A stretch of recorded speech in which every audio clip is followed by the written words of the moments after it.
Fala galerinha, beleza? Vamos dar continuidade ao estudo de sais, né? E você continua com essas camisetinhas do Vasco.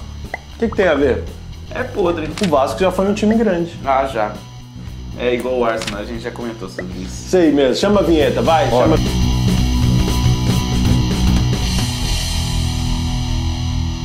Meus queridos, vamos falar aqui sobre as principais propriedades dos sais. Primeira coisa, você tem que lembrar que os sais eles são compostos iônicos, então eles vão ter as mesmas propriedades dos compostos iônicos. E quais são essas propriedades? Primeiro, eles são sólidos às condições ambientes, né? Todo sal ele vai ser sólido a 25 graus Celsius de temperatura em 1 atm.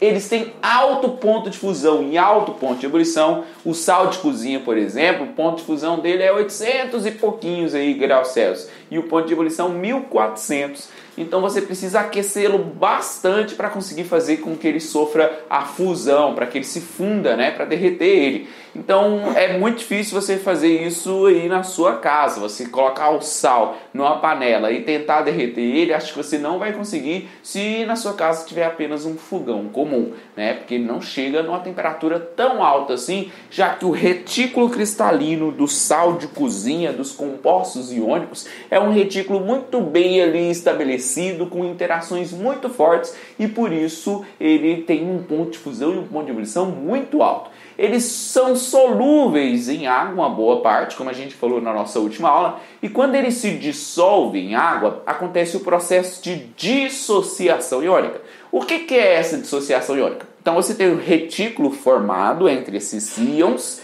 e aí você adicionou em água, a interação dele com a água é maior do que a interação dele com o retículo. Então ele prefere quebrar o retículo e interagir com essa água quando ele se dissolve. E aí, quando você tem esses íons dissolvidos, né, você tem ali os íons separados, eles passam a ser condutores de corrente elétrica, que foi justamente aquela primeira aula sobre funções inorgânicas que a gente falou para você, sobre dissociação iônica, né, experiência de Svante Arrhenius. O Svante Arrhenius descobriu que soluções salinas, soluções com sais dissolvidos, elas conduziam corrente elétrica.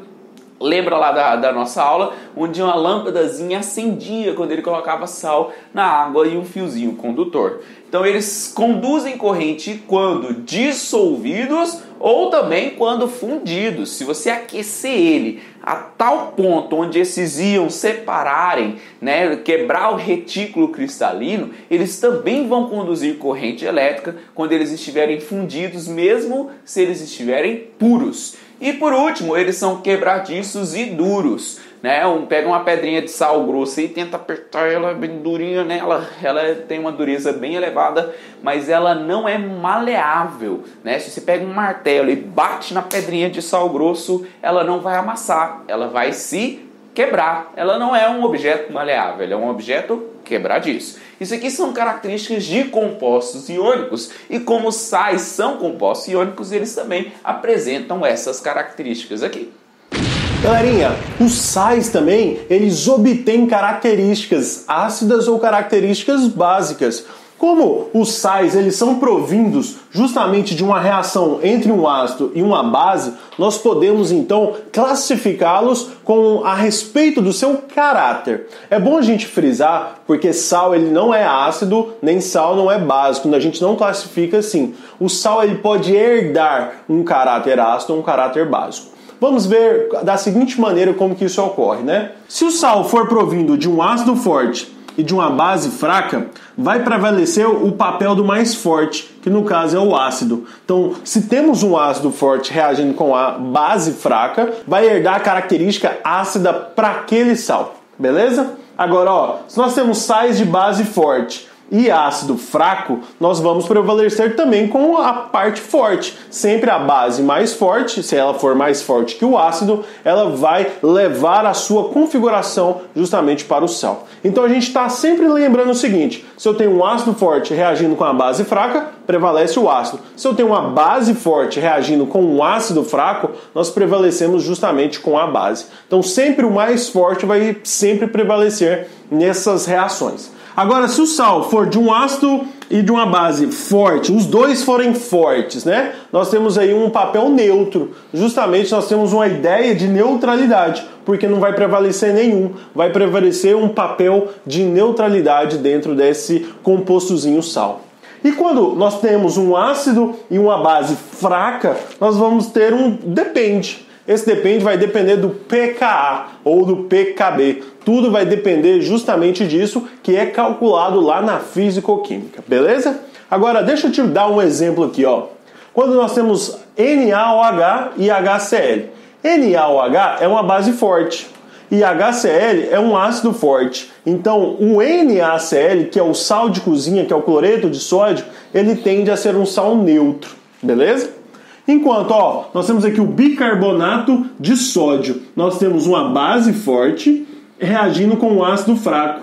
E por incrível que pareça, isso aqui é um hidrogenossal. Esse hidrogenossal é um ácido que não foi completamente neutralizado. Mas isso aqui não tem nada a ver se é um hidrogenossal ou se é um hidroxissal. O que depende aqui é se a base ela é mais forte do que o ácido. O ácido aqui é um ácido fraco, que a gente conhece como ácido carbônico.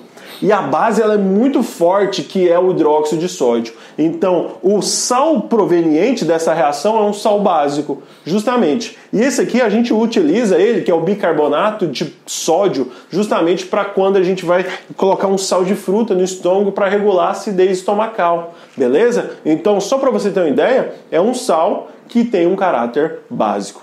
E aqui, ó, nós temos o cloreto de amônio. A base de amônio, que é o hidróxido de amônio, é uma base muito fraca. Então, se ela é uma base fraca, ela vai reagir com um ácido forte, vai prevalecer o caráter ácido. Então, o cloreto de amônio é um sal com caráter ácido.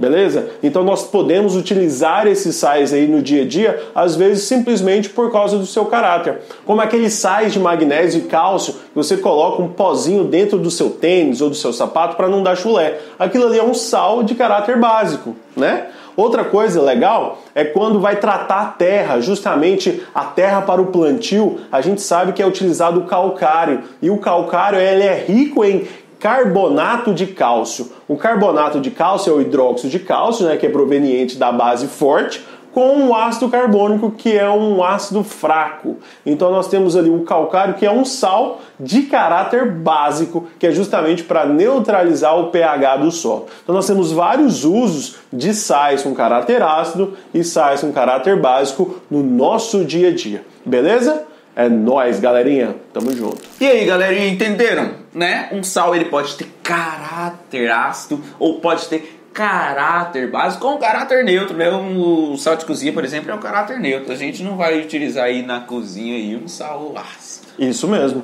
E quando, por exemplo, esse sal de caráter básico reage com um ácido, ele forma outro sal e água. Quando a gente tem um sal de caráter ácido e reage com uma base, também vai formar um outro sal e água. É como se fosse uma segunda neutralização, né? Exatamente. Então um sal básico ele consegue neutralizar um ácido e um sal ácido ele consegue neutralizar uma base ou diminuir a intensidade desse efeito, né? Por isso a gente utiliza esses sais aí no nosso dia a dia justamente para provocar reações de neutralização, certo? Já tomou bicarbonato de sódio? Já. Meu sogro ele usa bicarbonato de sódio para tudo, né? Tá com rinite, toma bicarbonato de sódio. Tá com dor de estômago, toma bicarbonato de sódio. Ah, meu olho tá coçando, toma bicarbonato de sódio. Parece minha avó, ué. Minha avó era chá de boldo, né? Chá de boldo pra arnica, tudo. Né? Arnica. Pois é, ele faz isso com bicarbonato de sódio. Então, se você usa aí bicarbonato de sódio pra tudo, se seus pais usam bicarbonato de sódio pra tudo, tô com coceira, né? Tá coceira aqui, passa bicarbonato de sódio.